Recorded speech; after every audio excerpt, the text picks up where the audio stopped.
I couldn't take it anymore, like how many weeks can you?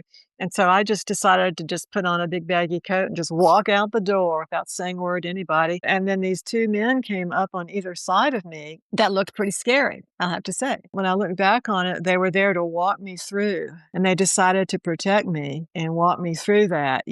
That was so dangerous that at night, Michael and I would climb up on the roof just to get some air. It's a tall industrial building. And we'd sit up there on the roof and you would see what looked like lightning shooting through all these buildings. And of course, it was gunfire. Welcome to The Creative Asylum, a weekly podcast that digs deep into the minds of visionary creators of all stripes. Musicians, actors, filmmakers, writers, artists, cartoonists, and cultural disruptors. Here, we'll discuss perspectives of living life on your own terms. Life lessons that keep us grounded, insane, and sometimes pull us back from the edge. So, take a deep breath, loosen your grip on the bland and the boring. This is your weekly prescription for authentic living, creative clarity, and hopefully, a little bit of cultural rebellion. Side effects may include spontaneous joy, existential epiphanies, and an uncontrollable urge to do weird and beautiful things. Hey everybody, welcome to the Creative Asylum. Today is June 9th, 2026, and today's conversation is with Jarboe, probably best known as one of the earliest and most enduring members of the band Swans. She was not an original member, but she joined in 1985, so pretty soon after they first became a band, and was with them into the 90s. She's, by her own count, has done 37 solo records, which is an incredible catalog for any artist. She's also known for doing a lot of collaborative work, including work with Bargeld of Einstürzende Neubauten, Neurosis, and The World of Skin with fellow Swans member Michael Gira. I first interviewed Jarboe about 18 years ago, back in 2008. And now that I have the Creative Asylum, it has been my desire since I first launched to have another interview with her again. It's a great conversation. She has a memory like few others and a lifetime of incredible experiences and a catalog full of amazing music. So thanks for being here. Here we go. Our conversation with Jarboe. Hello, Jarboe. How are you? I'm great. How are you doing? I'm doing okay. It's great to have you here. Thank you for doing this. I have no idea if you have any recollection of an interview we did. Oh yes, I have an flawless memory. I remember everything. So yes, of course I do. You were originally with CZ Records in Seattle, and then you did the rock and roll dating thing. So yeah, I Yes, remember. yes. Oh, wow. Well, you do have a good memory. I just realized that was 18 years ago, and I'm sort of like, wait, how's that possible? In preparation for this, I started going back and listening to a lot of your music and realized how far I've fallen behind because you're so incredibly prolific. And See, I don't think I'm prolific enough. I you mean, don't. yeah, we're apparently it's up to 37 solo, but that doesn't count the Yeah. hundreds of collaborations. I mean, I'm kind of fallen behind past a couple of years because I had an injury and I broke my dominant right hand wrist. So I was in a cast and I had physical therapy, then I had to have surgery. So Oh, man. this album, the Sightings album, was I was supposed to be going on the road for this a year ago, and they held it back because of my injury. I wasn't able to tour. So that's why and so during that entire period, since that's my dominant hand, it was very difficult for me to play the keyboard or do much of anything. But the left hand's gotten really good at doing stuff now. But anyway, so that's why I feel like I have not been prolific enough. I think I could have had at least 5 more things by now if it hadn't have been Okay. for this situation. Let's just say the word here is enough, which means you're still prolific. Okay, good. Okay, so 37 solo records in how many years are we talking? Is that about 30? Well, I don't know I have no idea who's doing this counting, but, I mean, to me, it started pre-Swans when I was doing albums on cassettes, and I was part of a mail art network, which was global, and we were s everyone was sending their tapes back and forth, and then Ken at Eon in Colorado set up a distribution where people were, where you would record batches, and of course, the outside were all arty and beautiful, and then, sent to him, and then he would sell them to different, underground type distributors and shops. So that was pre-Swans, and then the only reason I wanted to join Swans is because they were part of a group of artists that were on this show that WREK had on Sunday night, which played experimental and avant-garde music, and it was that was what opened the door for me, was hearing that. 'Cause when you can take your head around what you expect from music, right? And then you hear something that kinda jars you out of your complacency, Yes. and that's what that show did for me, and that was incredible. I mean, it was SPK and, Throbbing Gristle, and I mean, it was all this stuff and including, some stuff from the Filth album by Swans, and so that is what oh, yeah, and Einstürzen to Neubauten. So I became a huge, Neubauten fan, and I really wanted to work with either Neubauten or Swans, and I think because I like the kind of percussion aspect of it, Mhm. and, believe it or not, at the time, I was, a bodybuilder, and so I was lifting weights, and so the music that Swans was doing at the time was really good for my workout sessions. So when I was pressing weights and so I was extremely athletic, I had a buzz cut, was completely straight edge, and so I think I was prepared for what I faced when I came up there and interviewed them for a zine that we were doing, my friends and I Mhm. were doing. I was invited to sit in on a rehearsal outside the door, which is great because outside the door, it was brutally loud.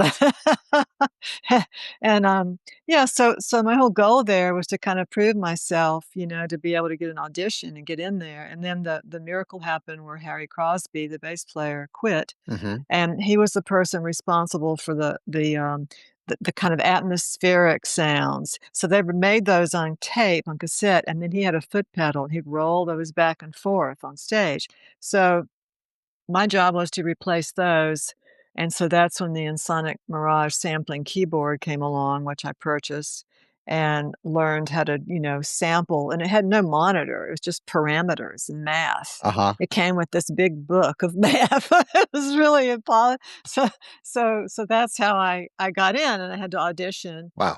and in the first session, when I hit it, no one was prepared since it's basically was a digital and electric thing.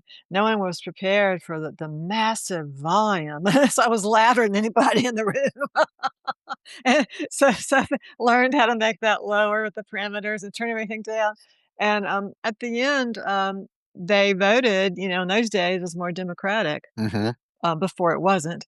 And then, they said, "Okay, thumbs up." So that's how that whole thing started, and but, I mean, it was like a year of, doing grunt work, mailing, out promos and going to the PO box and answering fan mail and all this stuff I did for about a year, and then my very first show was it was actually when, everything changed with the lineup, Harry had left, Al Kizzy's moved from Chicago to New York, so he and I were the first ones to perform live after we got in the door, and so that was an event in Los Angeles at a warehouse out there, and everybody was out there. I mean, it just the entire crew was out there, the whole Black Flag gang, and I mean, it was really cool, and Sonic Youth were there, and it was a lot of fun, and so that was my first live show in LA as well as Al's.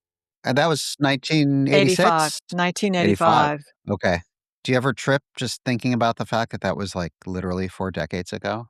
No, no, I don't. No? I have a really kind of incredible memory, and I don't have any sense of time or years. I just am always in the present moment, and that has to do Mhm. with my Buddhism. And so I don't have that sense of things, and I'm always kind of confused when people celebrate how old they are on birthdays and stuff, because I don't experience that. I don't, to me, it's just one long transitory thing, and Well, it so is. yeah, It so is. that's yeah, but I don't, and also I have have always had a rather amazing amount of energy, so I never Hmm. feel any kind of thing. I remember and one of the musicians I worked with in New York said to me they were feeling their age or something, and I was confused. I thought, "Well, why?"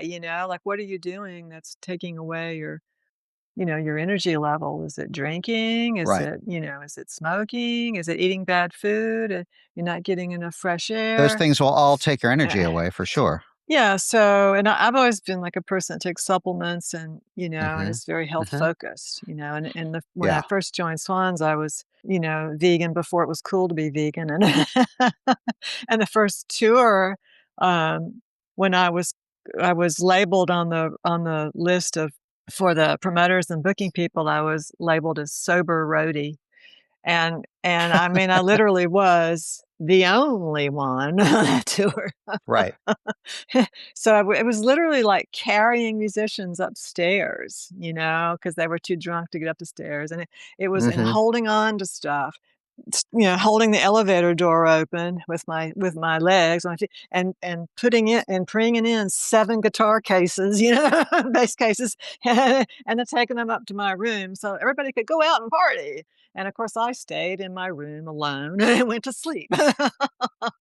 So, and then there were all kinds of funny things, I have memories of, like in Germany. Was this in Berlin, I'm not, or maybe it was Hamburg, and we were all celebrating at some kind of underground. We had this meeting. It's underground club or something, and there's this big long table of some well-known musicians in Germany. Anyway, in Swans, and I just, I could see where it was going, like it was getting kind of silly and rambunctious, and so I just wanted to get out of there and go sleep, and I announced, "Okay, well, I'm leaving. I'm gonna go out and get a taxi and go back to the hotel."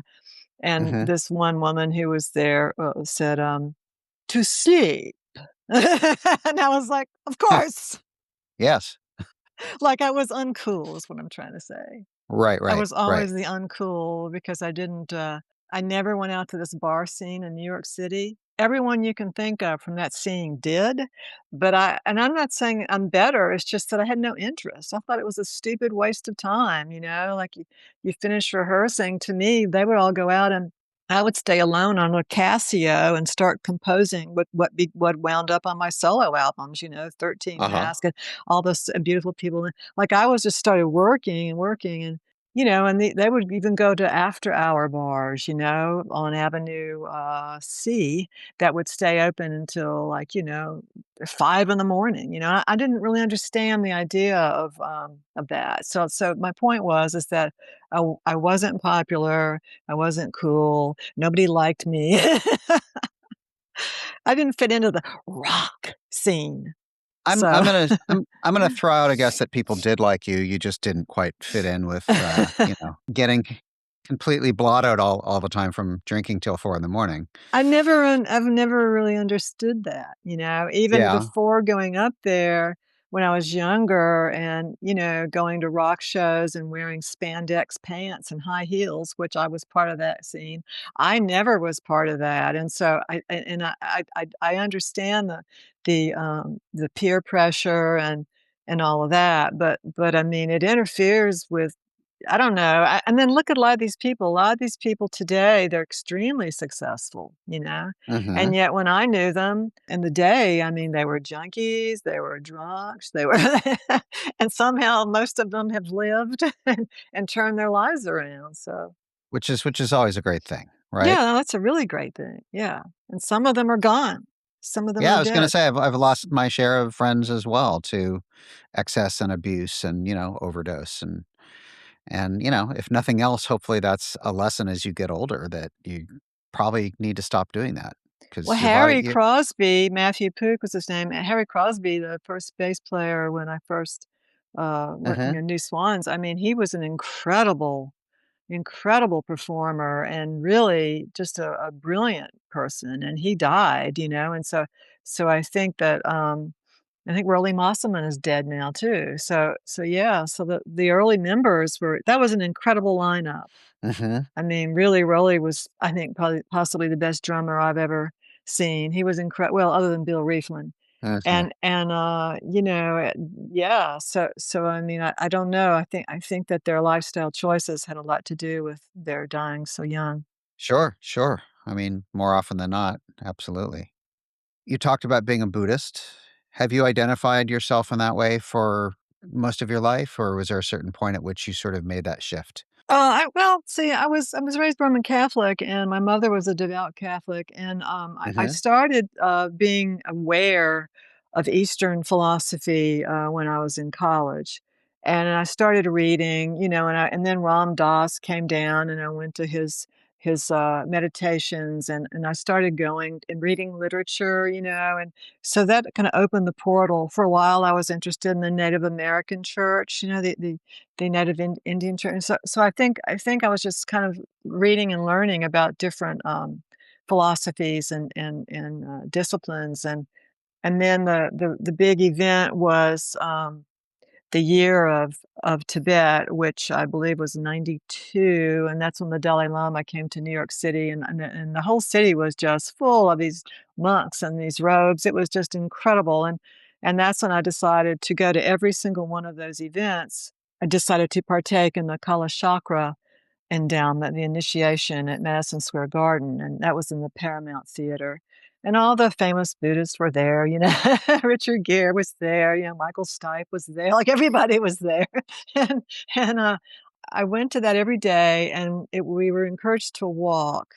So I would leave Avenue B and 6th Street and had to get up there really early, so it would still be dark, you know, the sun would be coming up, and walk all the way to Madison Square Garden, and it would be really cool because the sunlight be coming down, and you'd see these monks walking along the sidewalk heading there too, right?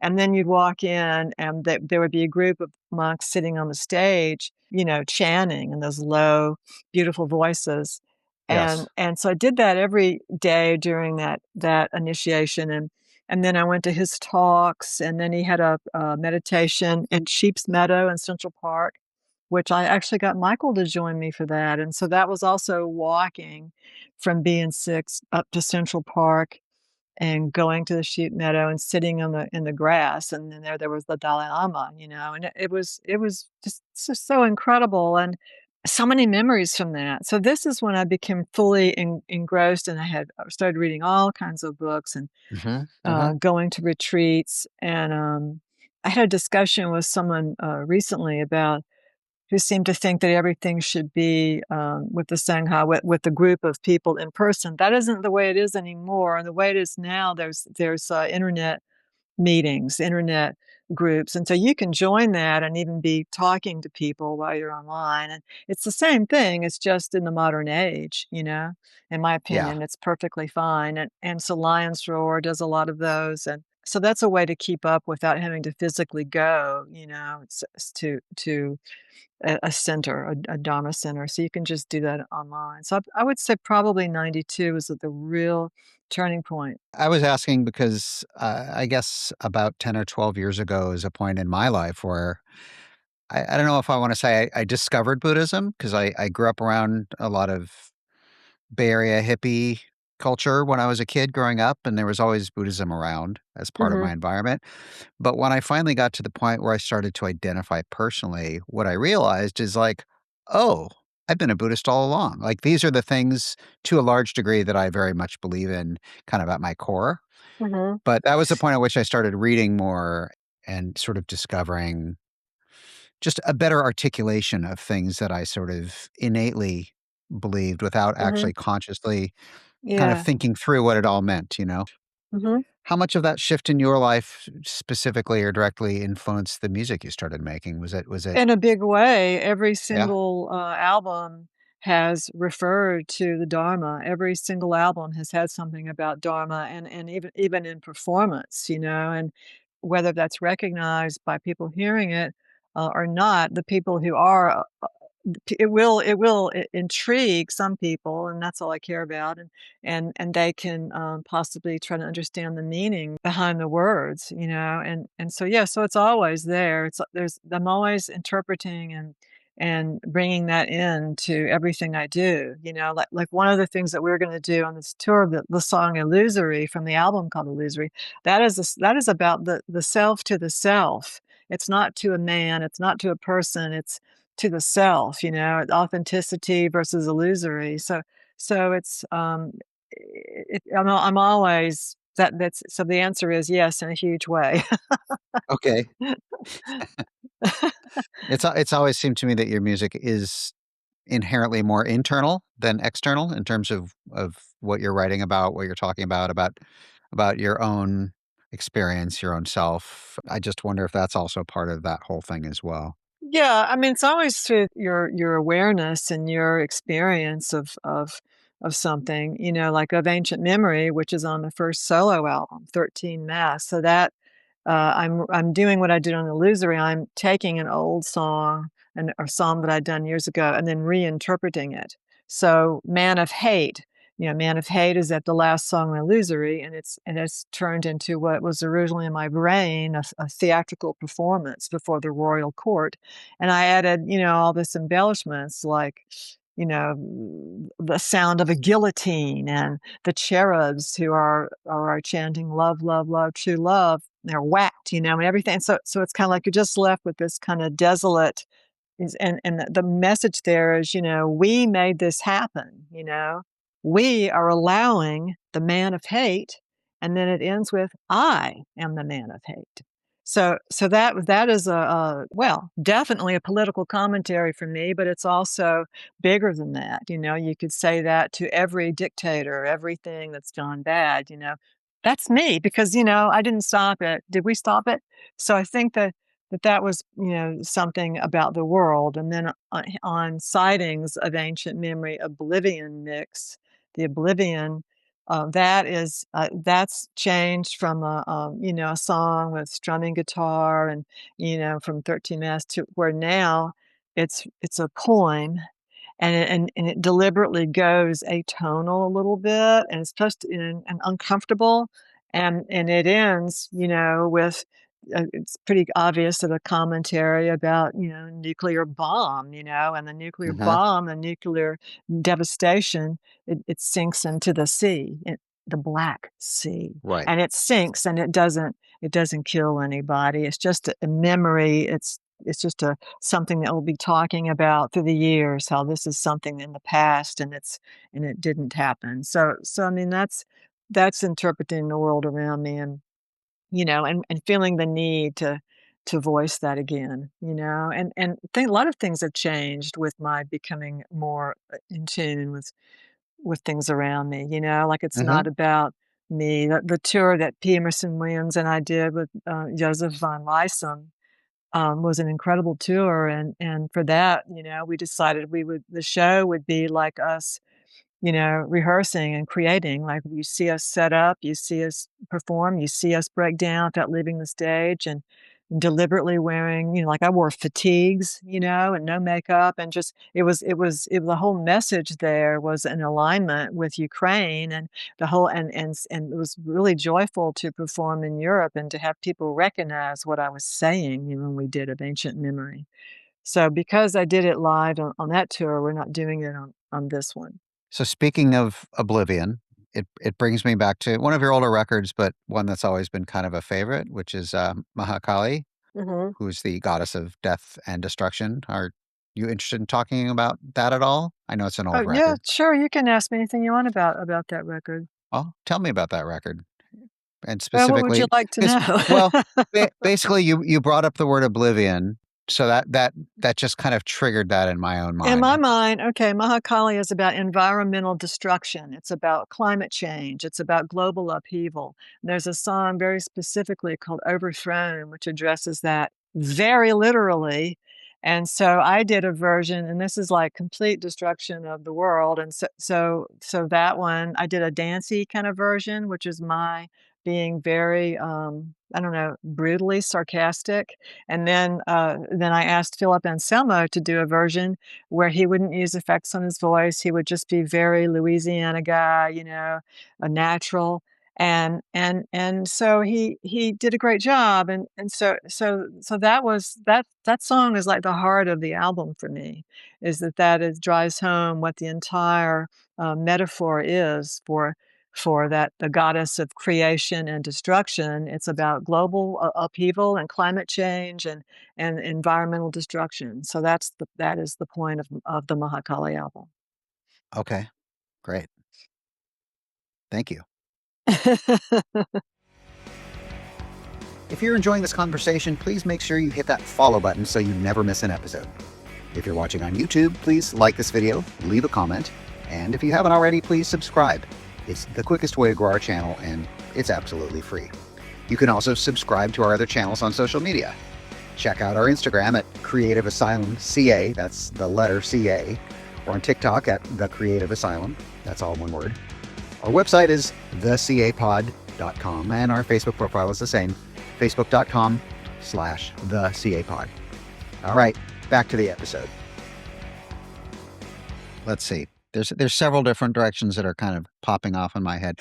Let's talk about your collaborations, because you've spent a lot of time collaborating with a lot of different people, and I'm wondering just broadly, sort of how they come to be. Do they come to you? Do they go to you? Is it everything under the sun? Like, is that just sort of an organic process, or is it sort of a pursued process? It's people I know, and that I trust, and I think Michael had told me years ago, don't work with anyone you don't know. So I think that lesson I kind of learned maybe the hard way. So it's sort of like you have to there's a trust there. So I think everyone that I've worked with has been, people that I personally know. The Men album has all kinds of guests on there, and they're people that I had a connection with, like Hmm. like Alan Sparhawk. I mean, Lowe had stayed at my house in Atlanta when they were on tour, and then they toured with us for some shows, and so I knew Alan, and so that was someone that I would invite into it. Blixa, I have a long history with Blixa. I first met him in Hmm. 1984 in Berlin, and so he does the voice of Madness for the song Feral, and so yeah, so there's just people that, and by the way, we're still in this process of doing a radio play. It's called Lie Detector, and it's just Blixa and myself and doing characters. So yes, so it's just people that I trust and have a history or a relationship with. Do you have kind of different preferences between solo and collaborative work, or they just kind of provide different things for you in terms of your own creativity? Well, for signings, I just wanted to. I'd done all this stuff, and then on the keyboard, and then I just wanted real instruments Hmm. to take over. So, for like Andrea Calderon, like I recorded all the cello and the string section and all that, and then sent that, and then so she just, I just wiped all that after she did her parts, which were quite beautiful, and then I took the piano that I recorded and I just faded it down and let her soar, and so that's, so that's, and then Chiara and Freddie Murphy, that's Father Murphy. I toured with Father Murphy several times and did the Dark Mofo with him in Tasmania. I love them. I mean, they're like the best. They're like the best. They're like the top tier. Uh-huh. They're incredible musicians and people. So, yeah, so I asked, they worked on the breathing track, and so I just said, "Do whatever you want on this," and I sent them, like, the framework that I'd recorded, and so they added vintage synthesizer and vintage processing units and stuff and changed it in kind of a space rock thing. So that's how it started. So, yeah, but I mean, again, going back to the Illusory record, that's completely alone, and that was an experiment in field recordings where the entire basis of that project are recordings that I made on the road, so most of them in Europe. So I would just take out my phone and just start recording, inside a cathedral, on the street, in a cafe, just And so I took all of those and then manipulated them, and I mean manipulated, like in a file, like stretching it out and like cutting it and altering it, you know. So that took an entire year of editing to finish that project, and that was Wow. so that's just totally alone. So it just depends, you know. Sure, sure. Yeah. They're talking about the advice of like work with people you know as opposed to people you don't know. Does that kind of go back to I was reading our interview from 18 years ago, and it's been a while, so I didn't remember it all. And you were talking about the experience at Sawmill Studios with Children of God Oh and how yeah. a lot of that experience was really painful and frustrating for you. And a lot of it because things were happening that was like, wait, what is this? You're putting stuff down that is not us and bringing people in that we don't know. And Oh, well, that was the Burning World record, oh, that was the not Burning Children of World. God. Okay. And, yeah, in terms of the most, difficult, Swans recording album, that would be The Great Annihilator in Chicago, the building right next Uh-huh. to the Cabrini Green, which at the time was the worst projects in America. You know, I think Candyman, whatever was filmed there, and that was like, horrible. I mean, no one would come pick me up and take me anywhere to get food. I mean, it's like you're stranded. And after so long, I couldn't take it anymore, like how many weeks can you and so I just decided to just put on a big baggy coat and just walk out the door without saying a word to anybody. And I walked right straight through Cabrini Green, and I had trying to head towards the city of Chicago. And where there was, stores and the museum and places to eat. And so I walked through that, and then these two men came up on either side of me that looked pretty scary, I'll have to say. Uh-huh.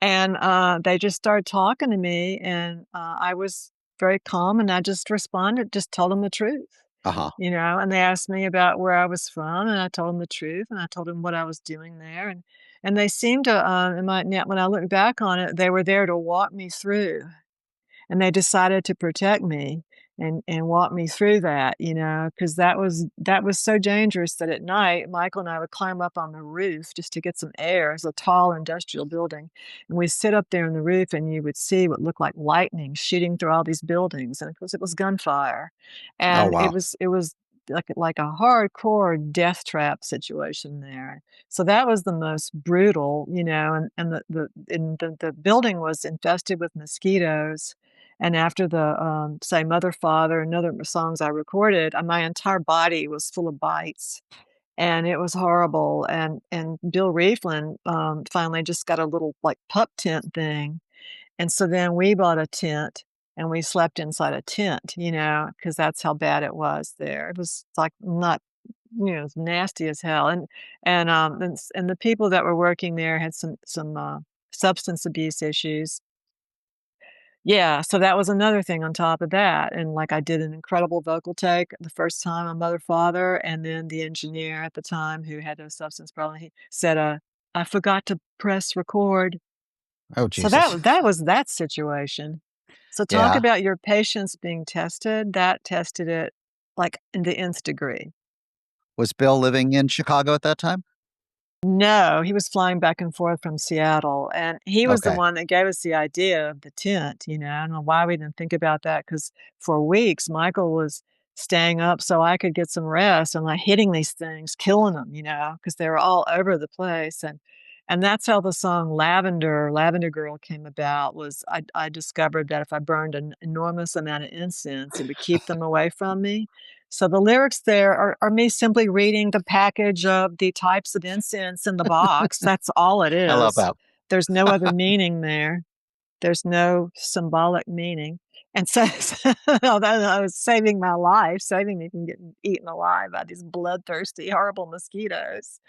And yeah, but that was a crazy experience. And the big story there was 3 a.m., precisely 3 a.m. I woke up like that, and we were alone at this top floor of this industrial building, big metal door on the street. And I woke up Michael. I said, "Hey, we need to go down and check that door."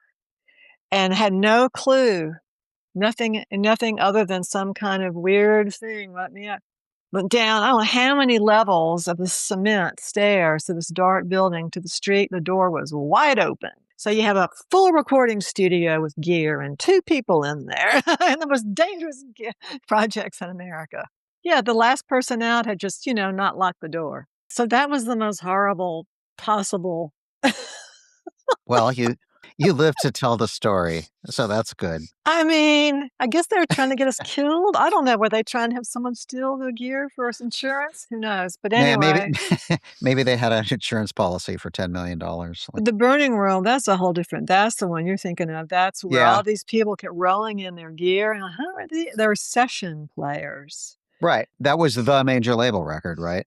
And yeah, and the producer had hired, his friends to come in there and get money and get paid to record. And I didn't understand it because the person who signed us said they loved the Children of God record. And Right. so that was just us. The man who owned the studio at Sawmill, I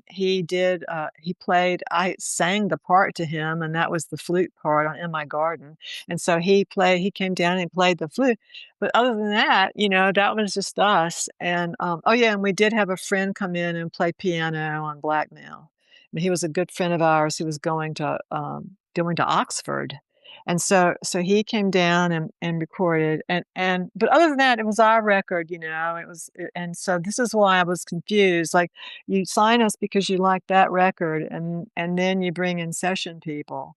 And so what happened there was I came in one day and my background vocals to Michael's lead vocal had been replaced by professional session Right. musicians like you would hear on I don't know, like a slick commercial or a slick, very commercial commercial artist. And I was just taken aback. I was just like, huh?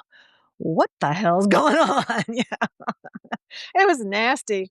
That was Bill Laswell, wasn't it? Producing that But record? yeah, and so I raised a stink about it. I got very violently angry, okay? And so they erased those and let me do them. And then before that, for the horrible pop version of Love Will Tear Us Apart was another thing I hated.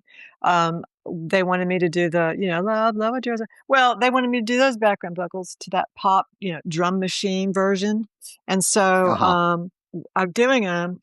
And they say, and it was the guy that they literally said to me, not Michael, but they said, "You sound too much like Jarboe. Can you sing like a background singer?"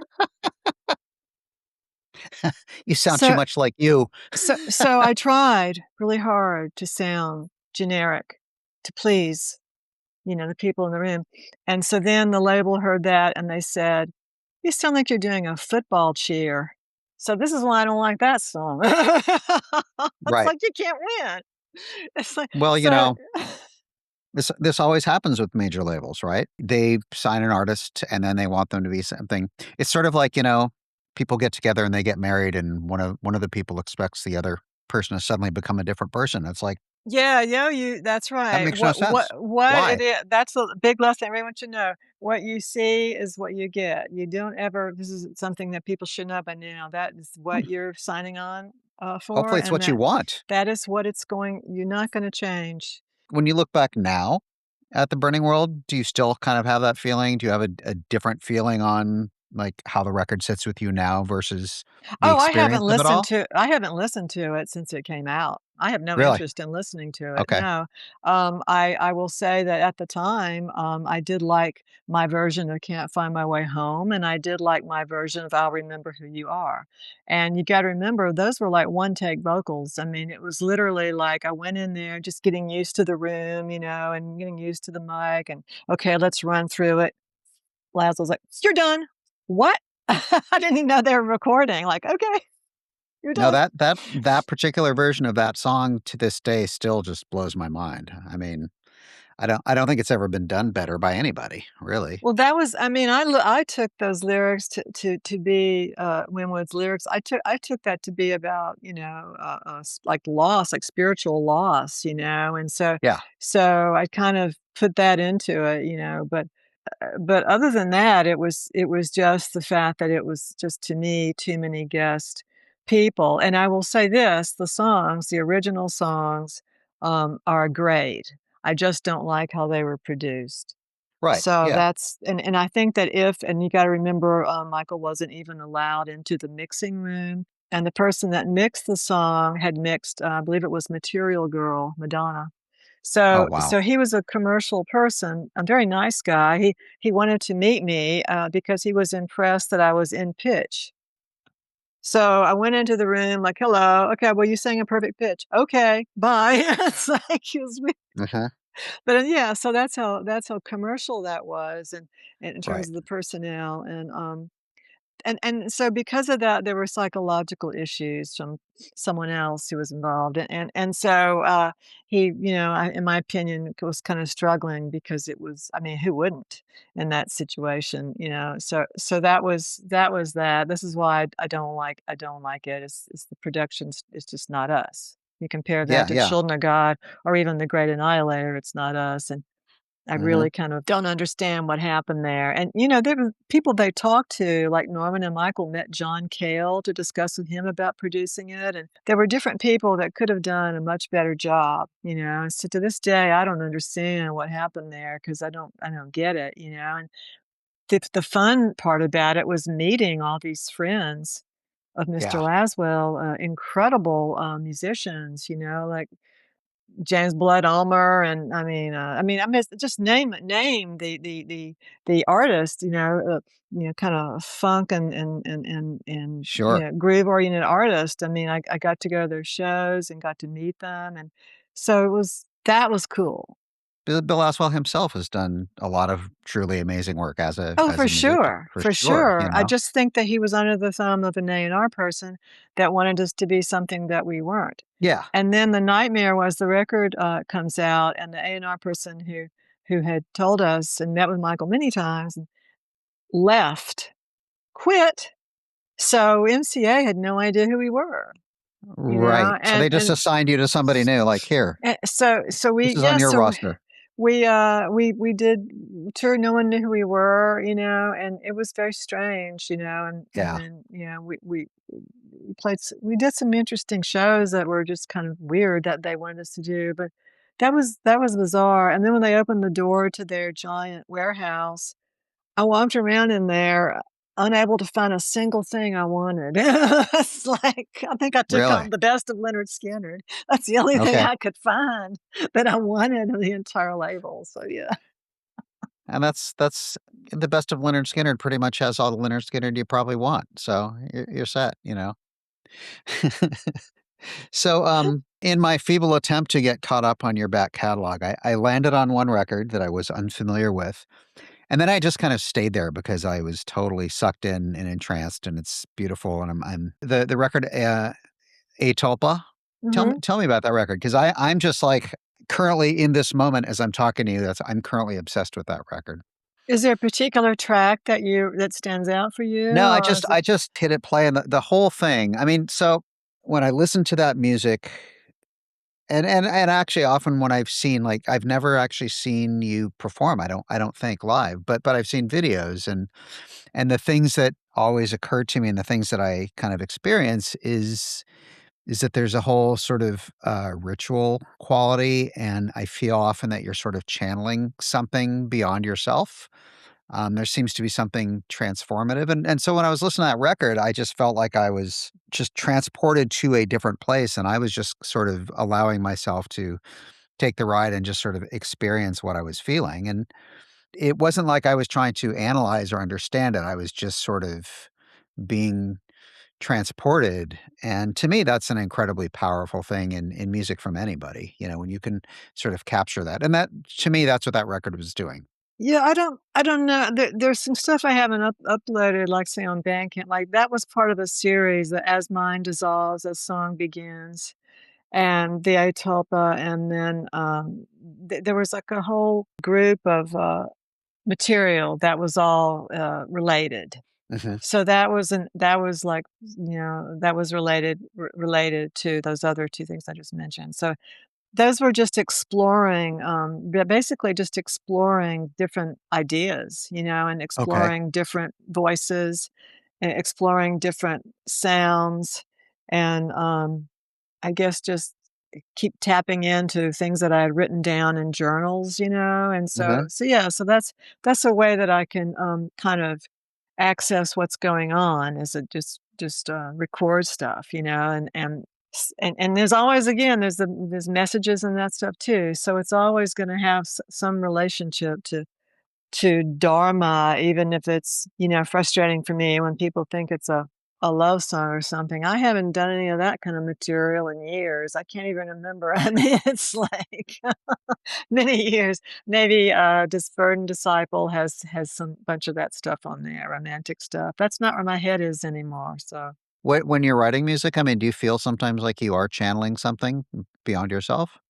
there was a track on Mahakali that was definitely that.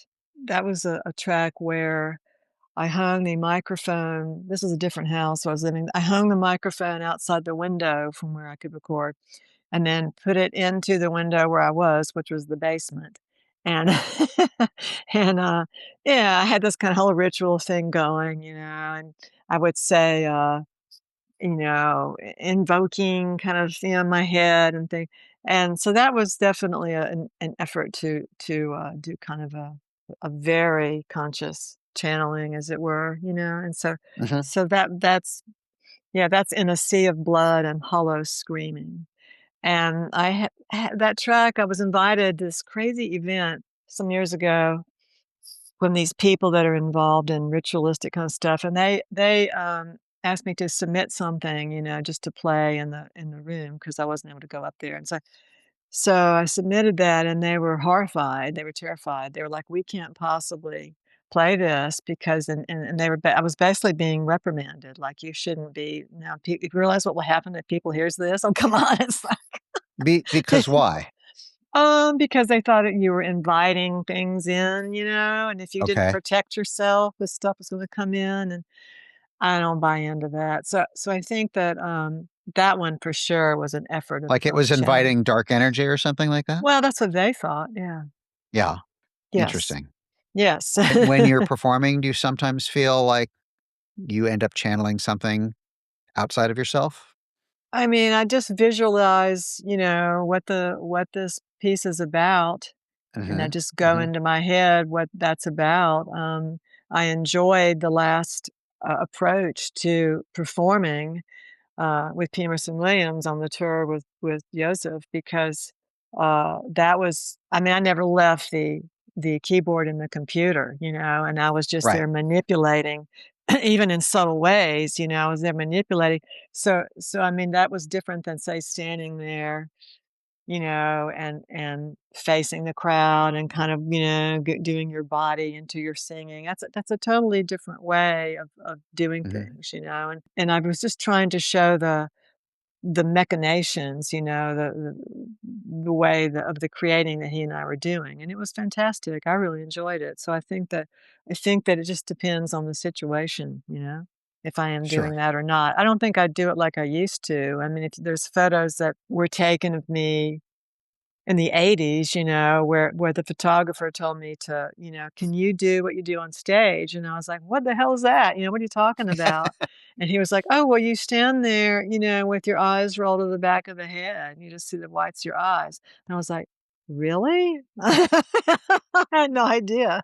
So I was like, "Well, okay." So I did that. Sometimes, yes, there is something happening that you are not necessarily aware of in that moment, Correct.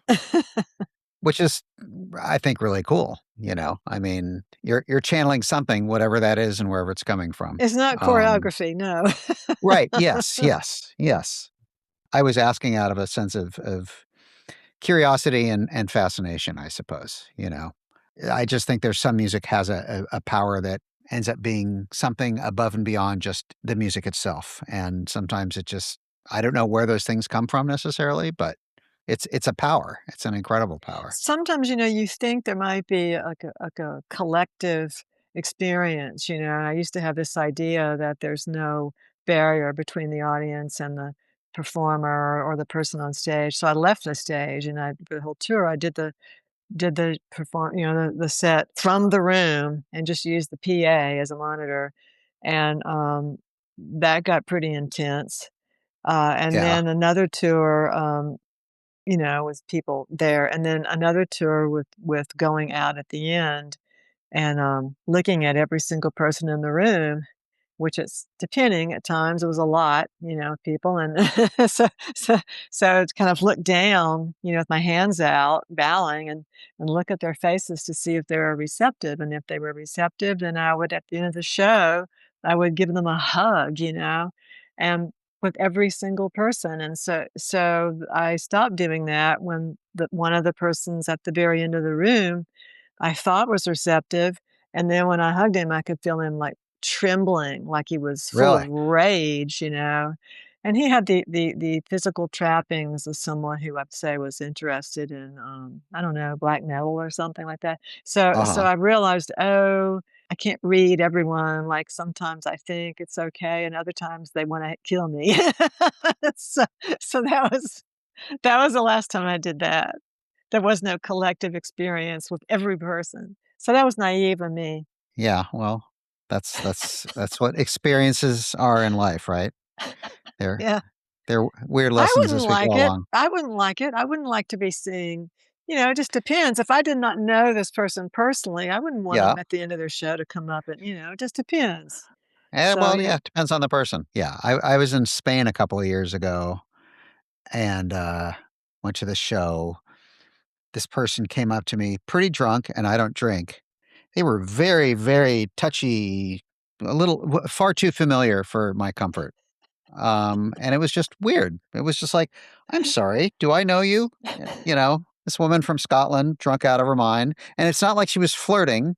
She just was suddenly like, "We're going to have a conversation." And I'm like, I don't wanna have this conversation." yeah. So Yeah. we're getting toward the end of our session here. Usually I end this thing with some kind of final question or questions. Once your arm's better, and once you can start playing and be even more prolific, what's next for you in terms of new releases, touring if you're doing that, things that you wanna do?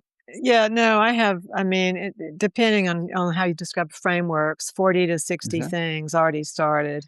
Wow. And, yeah, I mean, everything is fine now, with the strength, but I'm still, aware, so I think it's gonna take time for it to be fully there, but I've gotta be tough because, like, my roll-on metal to me case, which has the gear in it, Uh-huh. delicate gear. I have to take that thing, and I have to pick that thing up and put it in the overhead, so I've gotta be really strong, so that's I've been working on that. I've been doing a lot of lifting and stuff too, 'cause I cannot be dependent on anybody. I've gotta be able to carry this shit, move it up above my head, 'cause that's what touring is like, it's like you just do your own you have to lift your stuff. And what record is this? This is a new record, This is correct? the Sightings album. Okay, yeah. Yeah. Is Which it out is yet? has it's just come out. It's just come Okay, out. It's been out, I don't know, a couple of weeks, and that's what we're touring for. They held it back for me to be able to go out there and to tour, so, that's great. yeah. I'll make sure to link to it in the show notes on YouTube. Yeah, this is the Red-Eyed Vireo album, yeah. And have you already started working on the next 3 records? Yes. Yes? Yes.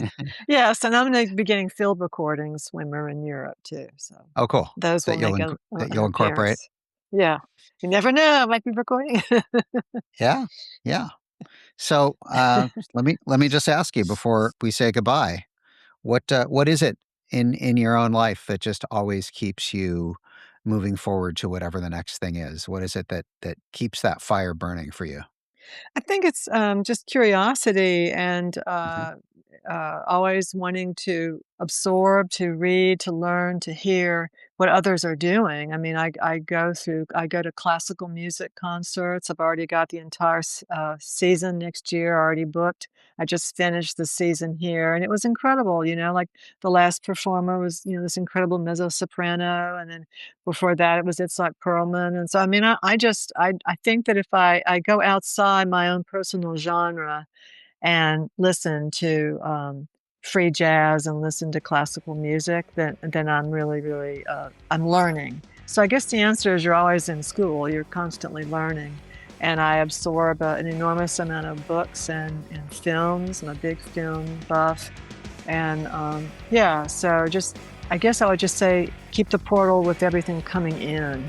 So it's like coming in and putting out. You know, you're bringing it in, you're producing. So continuing to be the consumer, you know, and then you can be the producer. Thanks so much for listening to this episode of The Creative Asylum. A quick favor before you go. If you liked this conversation, please be sure to follow and subscribe wherever you get your podcasts. New episodes drop every Tuesday at 10. You can find us on Instagram and on YouTube at Creative Asylum CA. That's Creative Asylum and the letters CA. Our website is thecapod.com. And our Facebook is the same, facebook.com/thecapod. Until next week, when we'll have a new conversation with another creative disruptor, stay creative in life and at work.